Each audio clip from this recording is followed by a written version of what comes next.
everybody. So I made that whole chicken the other day in my quick cooker, and now I'm going to go ahead and I'm going to show you how I make my chicken enchiladas. It's pretty easy. It's a pretty straightforward recipe.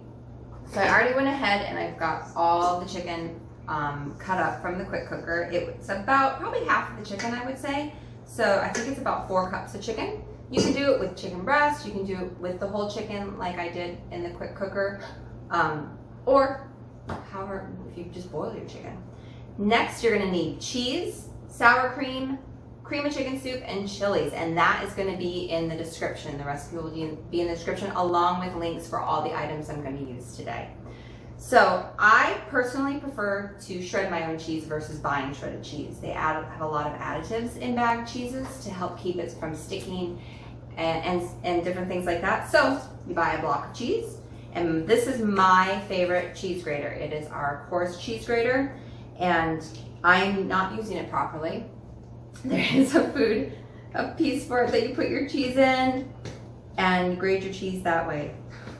But I already have a bunch of cheese grated, but I just wanted to show you real quick how quick and easy it is to get your cheese grated, and cheaper. You buy a block of cheese for like $6, and you get probably 8 cups of shredded cheese.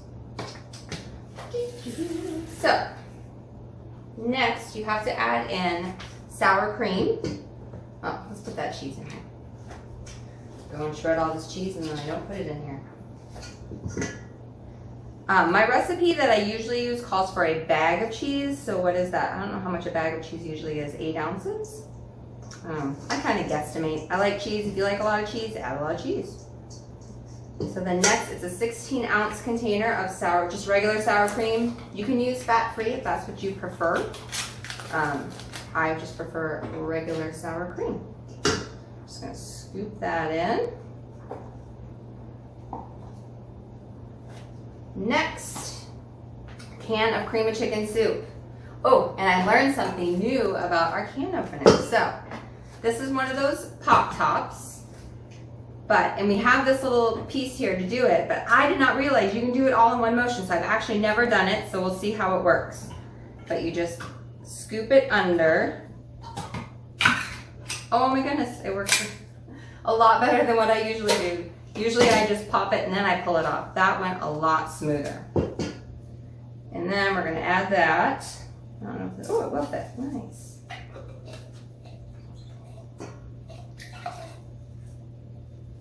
Okay, and then last is the chilies.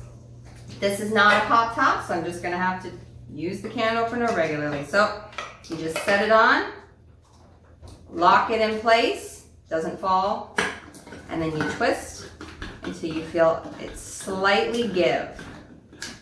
There it went, and then you just turn it back and it comes off.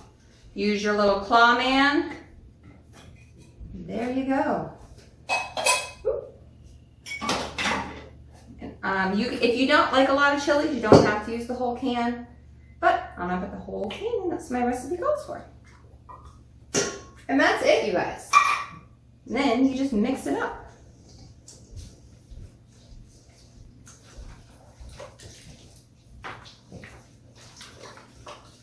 I'm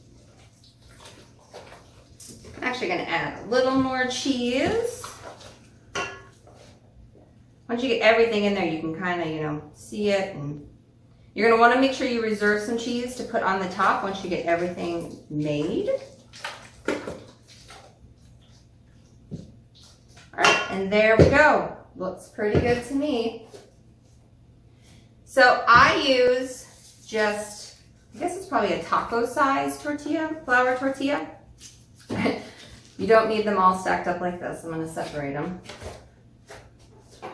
First though, so you've got your casserole dish, and before you get started, you want to take a little bit of your mixture and spread it around. Doesn't need to be a lot, just a little bit. And spread it on the bottom of your dish, and then just to keep in your mind, when you're rolling them, try to remember to leave just a little bit behind, probably a little more than what you see here, because you're going to put that on top of your rolled tortillas. Okay, so scoop it out You just roll it up. We're gonna set it right in.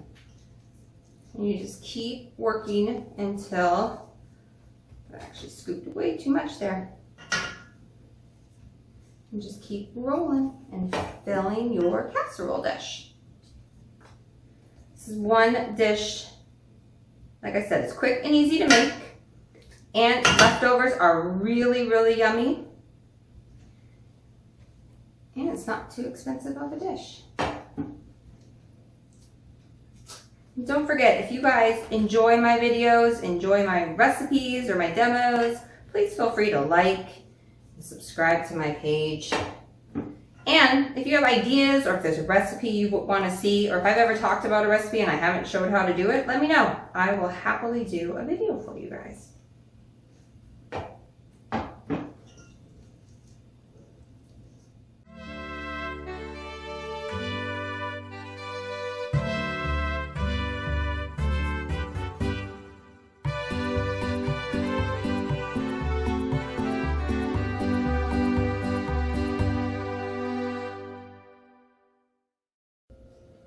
Alright, well I've got the last one that's going to fit in this casserole dish, so I'll show you how I finish it off. So I've got them all in here, and I usually just take whatever's left. I've got a little bit extra.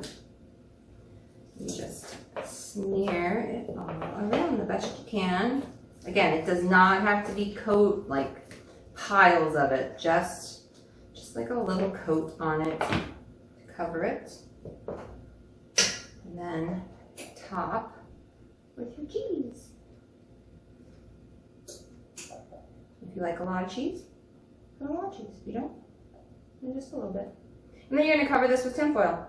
I've already got my oven turned on, so I'm going to put it in there, and you're going to cook it 30 minutes covered at 350, and then you're going to uncover it for 5 to 10, depending on how well your cheese bubbles up. And then that is it. All right, well, it's been in the oven for 30 minutes, so I'm going to go ahead and pull it out and take the tin foil off.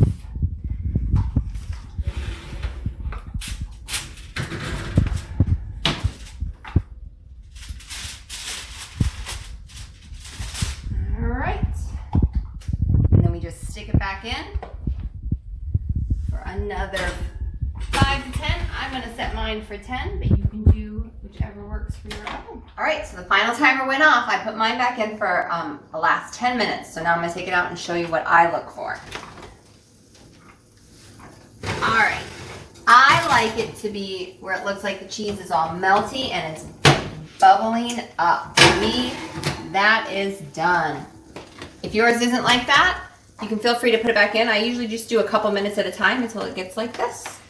All right, guys, I'm going to let that cool, and then we're going to serve it up and have a really good dinner. I will talk to you guys next time.